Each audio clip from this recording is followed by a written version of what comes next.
I'm done with your pathetic family-pleasing act, she sneered after I defended her to my family, despite her trashing me to them. So I took my support and left her. Now she's calling me ostracized after her best friend, lover, betrayed her. Hey viewers, before we move on to the video, please make sure to subscribe to the channel and hit the like button if you want to see more stories like this. Thanks. I sat at my family's dining table, the smell of mom's roast chicken filling the air, but the tension was thicker than the gravy. My parents and sister, Emily, were there, their eyes flicking to Ava, my girlfriend of 2 years. She sat next to me, picking at her plate, her usual charm dialed down to a forced smile. My family never fully warmed to her. Emily called her flaky. Dad thought her coffee shop dreams were a pipe dream, but I always defended her. That night, I was doing it again. Emily had just made a jab about Ava missing my cousin's wedding last month. She's always got an excuse, Theo, Emily said, rolling her eyes. I tensed, ready to smooth things over. Ava's been busting her ass at the cafe, I said, my voice steady. She's saving up for her own place. Cut her some slack. Mom raised an eyebrow, but I kept going, painting Ava as the driven woman I believed in, the one I'd spent years supporting through late-night rants about her boss and her big plans. Ava's fork clinked against her plate. Then she laughed, a cold, sharp sound that made my stomach drop. Oh my God, Theo, she said, leaning back in her chair, her green eyes glinting with something cruel. I'm done with your pathetic family-pleasing act. Ryan doesn't grovel to your mom like you do. He's got a spine. The room went silent. My heart slammed against my ribs. Ryan, my best friend since we were 12, the guy I'd known half my life. What the hell are you talking about?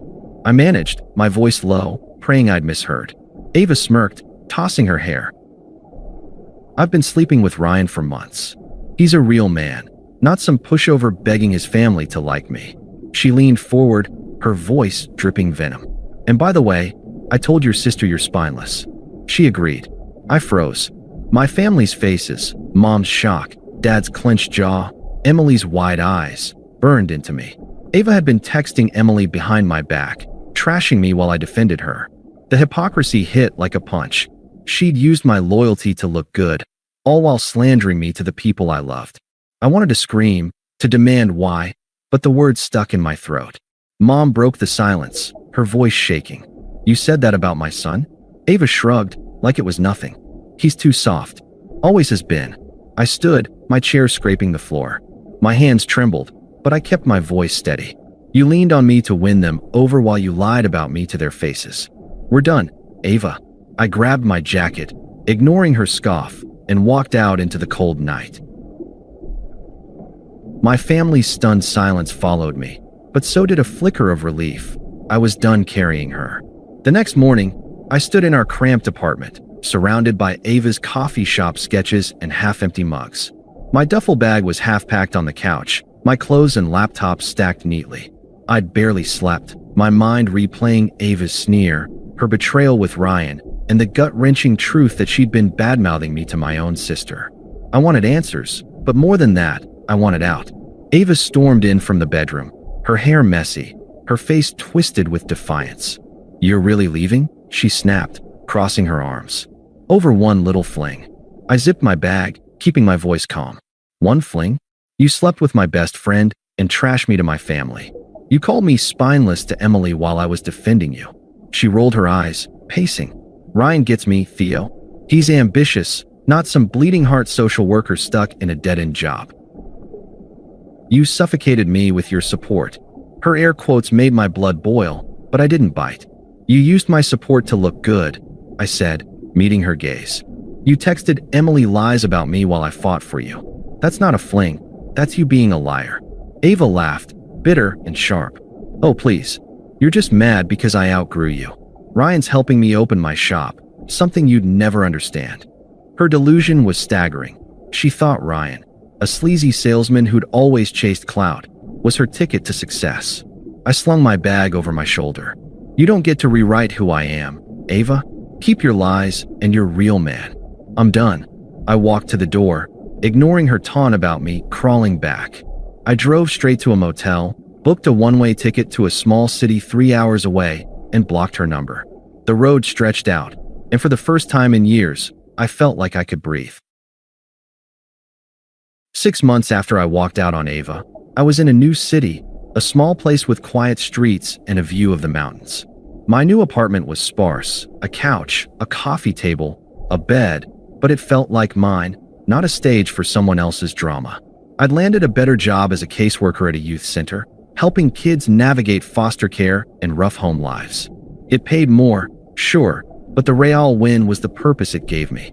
I wasn't just surviving anymore. I was building something. Weekends became my escape. I started hiking trails outside the city, the kind where the air smells like pine and your boots crunch on gravel. It was just me, my backpack, and the rhythm of my steps. Out there, I could think. I'd spent years propping up Ava, her dreams, her insecurities, her coffee shop plans, while she called me spineless behind my back. The betrayal still stung, but it was fading, like a bruise you only notice when you press it. Hiking let me leave that weight behind, step by step. One evening, as I scrolled through my phone at a trailhead, I got a text from Jake, a mutual friend back home. He'd seen something wild. Ryan, my ex-best friend and Ava's affair partner, had posted screenshots of her texts online. She'd called me a spineless doormat and a loser who'd never get her, bragging to Ryan about how she played me to keep my family's approval. Ryan, the sleaze, shared them to save face after their fling imploded, and now our friend group and my family were done with her. Jake wrote, "Ava's radioactive, man. Nobody wants her around." I stared at the message, my thumb hovering over the screen. Part of me wanted to feel vindicated, but mostly I felt free. I'd been loyal to someone who used me as a prop while trashing me to my own people. Deleting Jake's text, I realized I didn't need to gloat.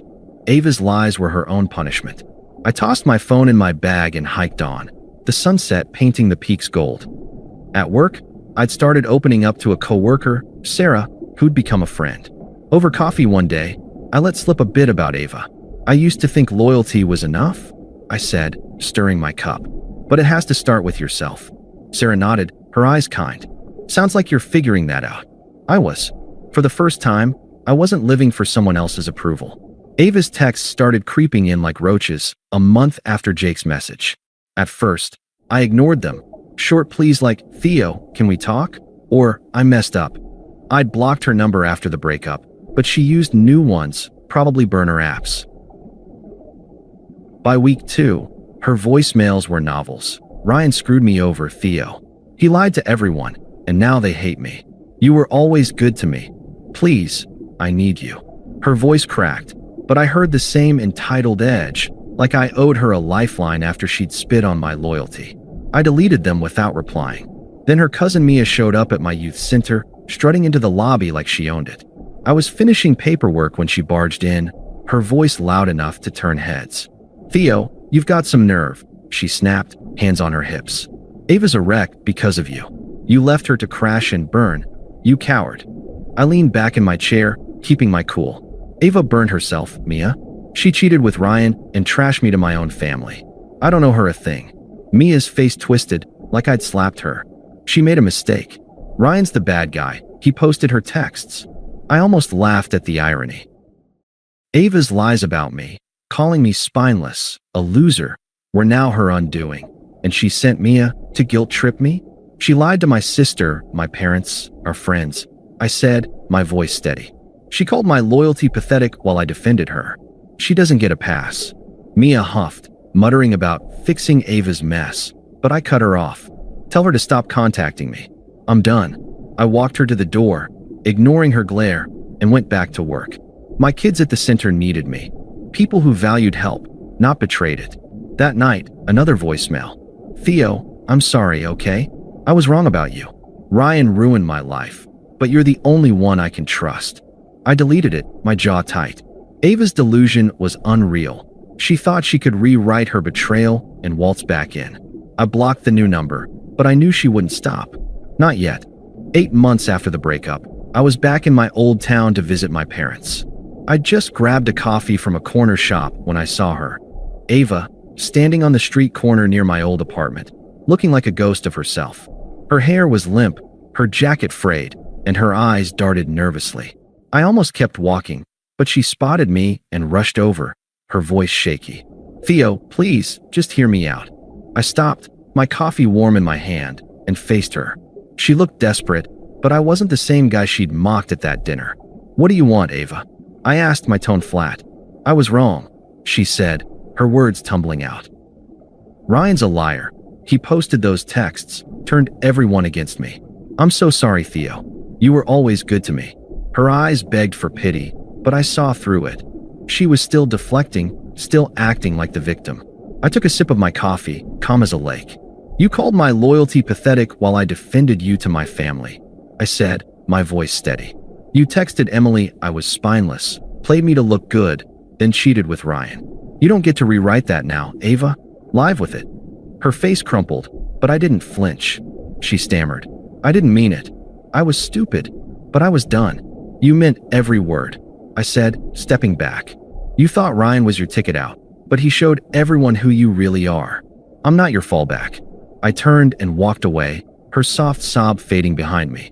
I headed to a trail with new friends from work, the mountains calling. For the first time, I felt light, free from her lies, her weight, her hypocrisy. Thanks for watching.